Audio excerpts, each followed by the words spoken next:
Donc j'en viens à mon deuxième point, quelle éducation pour le désir? Alors, pour Aristote, il va falloir éduquer tous les types de désirs, tous les niveaux du désir. Et donc l'éducation ne pourra pas se contenter d'être un savoir moral qui nous montre le bien de manière théorique, comme chez Platon. Sa première tâche sera de façonner, d'éduquer les formes inférieures du désir, celles que nous partageons avec les animaux, qui ont en commun avec nous la partie appétitive. Cette première éducation doit nous apprendre à sentir ce qui est désirable, ce pourquoi nous devons nous emballer, par exemple, dans le thumos. Donc, il va s'agir de pétrir la matière d'abord de notre affectivité pour nous faire aimer certaines choses et nous en faire détester d'autres. Et donc, dès la plus tendre enfance, il va s'agir de nous aider à trouver nos plaisirs et nos peines là où il convient de les trouver et d'ordonner notre affectivité et notre caractère.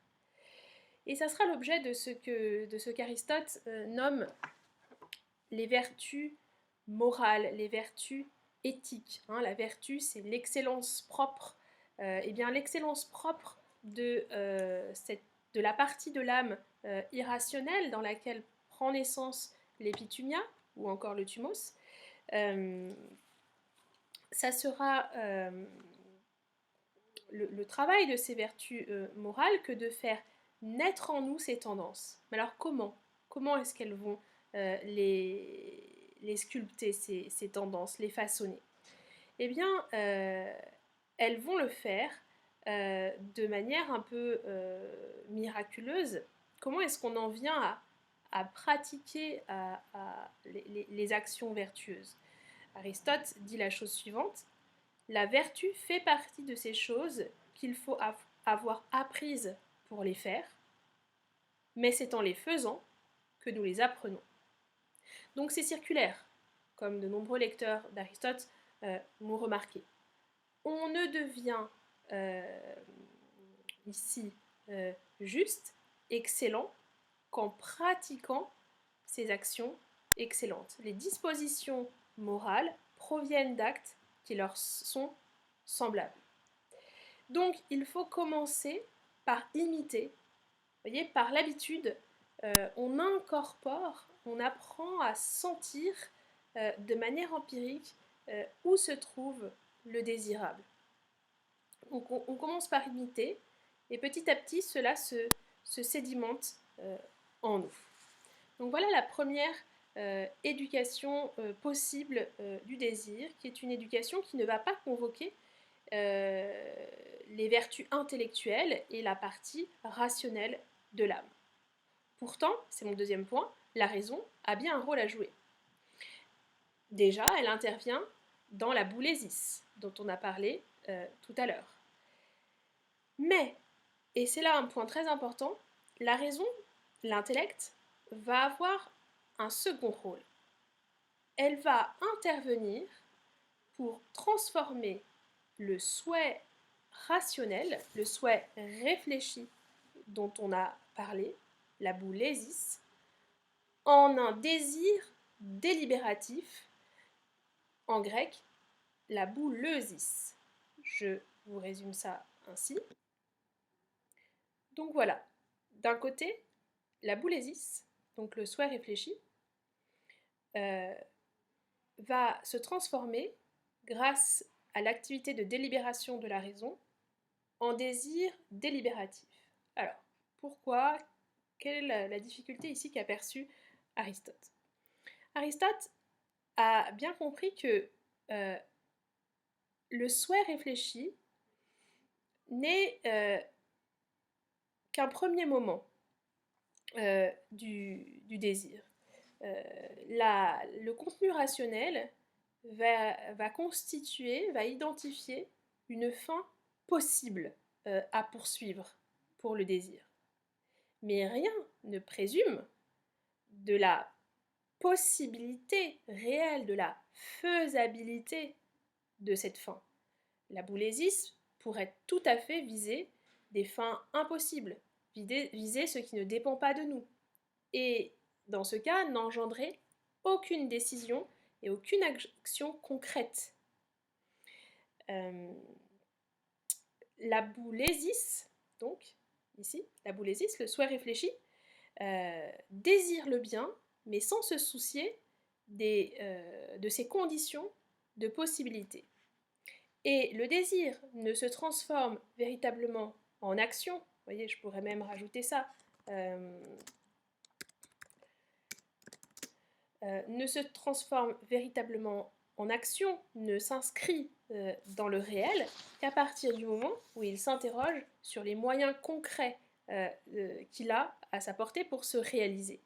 Et c'est le travail précisément de la délibération, la boulésis, qui va transformer une nouvelle fois le désir en un désir, vous voyez, qui se rapproche de l'action. Et c'est le cas de la boulésis. Désir qui portera sur ce qui dépend de nous, sur le possible. Voilà. Et là, je m'arrête pour vraiment souligner un point important qui différencie Aristote de Platon. Aristote se préoccupe d'un problème négligé par Platon, l'adaptation des moyens aux fins. Platon s'était posé qu'une seule question: quel est le véritable objet du désir? Quelle est la finalité, la fin grandiose que le désir doit viser pour ne pas être déçu? Mais Aristote, vous voyez, ce philosophe de l'expérience, va montrer que la fin n'est rien si elle ne se réalise pas par des moyens appropriés. Et souvent, ce qui est le plus délicat, c'est pas la conception du bien, c'est pas de savoir ce qu'il faut désirer, mais c'est sa réalisation. Et Aristote craint la posture du contemplatif qui viserait des fins, des finalités absolues qui l'enthousiasment, mais qui ne se soucierait jamais des moyens qui, eux, sont sûrement contingents et relatifs. Et pour Aristote, la vraie vertu, c'est cette capacité à délibérer au cœur de l'action et à partir des éléments, des paramètres du réel. Et cette vertu-là, c'est la vertu de la prudence. Le rôle de la sagesse pratique, c'est pas simplement de concevoir le bien, de donner au désir le bon objet, mais de s'interroger, de s'intéresser aux conditions pratiques de la réalisation de ce désir. Donc la raison, c'est son deuxième travail, vous voyez. Non seulement elle va identifier les fins, mais elle va chercher à adapter le désir aux exigences de la réalité.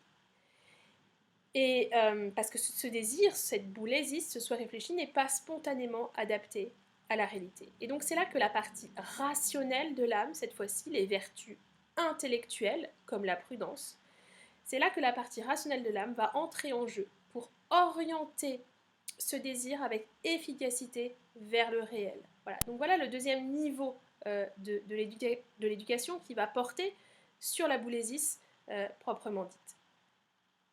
Donc l'intellect va délibérer pour rendre réalisable tel ou tel désir et le transformer en action. Et il va délibérer pour rapprocher de nous le principe de notre action. La conclusion de cette délibération, ce ne sera pas une conclusion théorique, ce sera une action, ce sera une décision, parce que ce qui